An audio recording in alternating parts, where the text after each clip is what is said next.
Hi, I'm Jeff Dixon. Welcome to Conspiracy Cases, where in this particular case, we are now unraveling what is a very complicated, interesting, and video that's available out there online. You go find it yourself if you haven't already, of a 1991 sighting of a UFO event and a videotape that was sent by someone called The Guardian.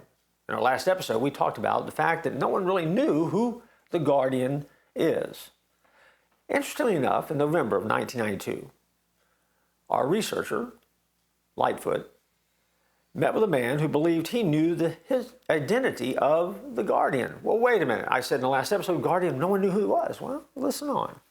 He claimed that his friend, Bobby Shullaboy, had an ongoing interest in UFOs and had called himself the Guardian in the past. So if he calls himself the Guardian, he must be the Guardian if it's connected to a UFO, right? Well, maybe. See, others who knew Shullaboy thought that he was indeed interested in UFOs for several years. And then Diane confirmed that he was a good friend of hers, and he visited in their home often. When UFO researchers tried to get a fingerprint, he was evasive. Because remember, there was a fingerprint on the videotape because they had it dusted. And so the quest was, could they get Bobby's fingerprint? Because if it matched, then they would know definitively that he was the Guardian. As they continued to dig, they found out that Diane had a nephew. And he owned an older model of white pickup truck, which, as they began to develop theories as to how to explain away the tape, it was thought that perhaps because it was an old, antique truck, that it might lend itself to being something that could be refurbished, if you will, and to creating something that looked very similar with the right lighting to maybe what they had seen on tape. And so they continued to investigate. Bob located a witness who claimed to have seen the lights and objects in Diane's backyard. Those same witnesses claimed that they had been abducted by the object, which led to a whole new level now to this unraveling and unfolding mystery. Not only had Diane seen it, but now they were finding that maybe, just maybe, there was a family member connection and someone who knew them well that could have set it up, but then they've got other people saying they saw the same thing and they were abducted. Now, all of a sudden, Bob and Lightfoot are very suspicious of Diane's claims, even though she seemed to be credible. Interesting enough, Unsolved Mysteries got involved. And so there's an episode of Unsolved Mysteries with Robert Stack that became pretty famous, that documented this case. And they actually went to Diane's home and interviewed her for the episode. Now, Diane, of course, doesn't want to be seen in the episode, so her voice is shadowed and her voice is augmented and changed a little bit through a bit of video technology. But if you look closely, you might notice that there are some bookshelves in her home. And the producers of Unsolved Mysteries discovered that on her bookshelves, there were a number of books about, you guessed it, UFOs.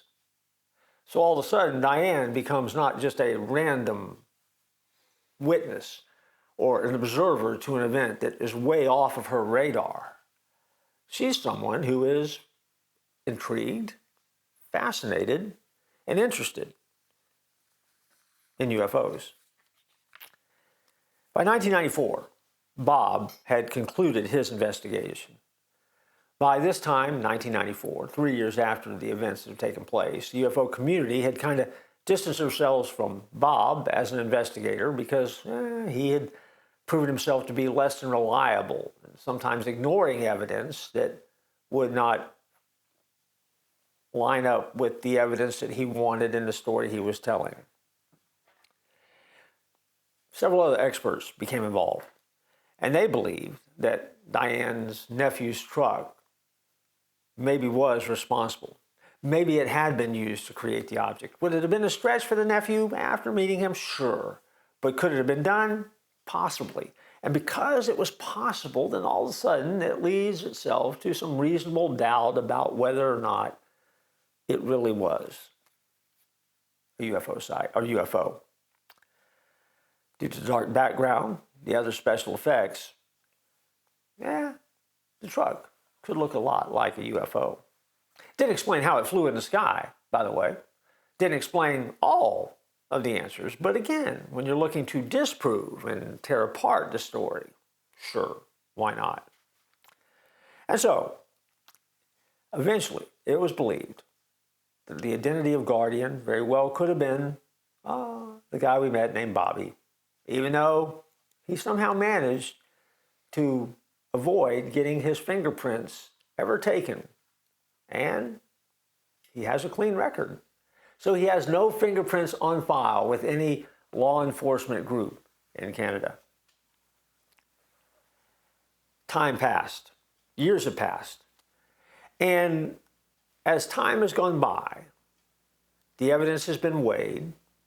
The good news and the bad news is that some has been held on to, others have been thrown out. And the conclusion by many who believe and research UFOs is that the tape is still valid, that there's something on the tape that can't be explained by a pickup truck, a wilderness nephew, and that maybe, just maybe, Guardian wasn't our friend Bobby, but Guardian instead really was someone who just happened to be there or knew in advance the event was going to take place. And so the conspiracy remains. What really happened that night in 1991? The evidence has been looked at. It's been examined. UFO researchers have fought over it, argued over it, distanced themselves from some of the researchers, and yet others have stepped in and come back and validated with the same conclusions and the results. They got something on tape. And what they have on tape, they're not sure what it is. That's the fun of a great conspiracy. And so that's as far as we can go in our study. What do you think? Did it happen? Did it not? Did you go look for it? Did you find it? What did you think when you saw it? I have a gnawing feeling that when you saw it, you simply confirmed what you already believed before you watched it. That's kind of how we operate. And so, in our last episode on this case, we'll talk about the spiritual implications of what we've talked about and this UFO sighting. Because believe it or not, it does teach us something about where we are in our journey of faith. I look forward to joining you then.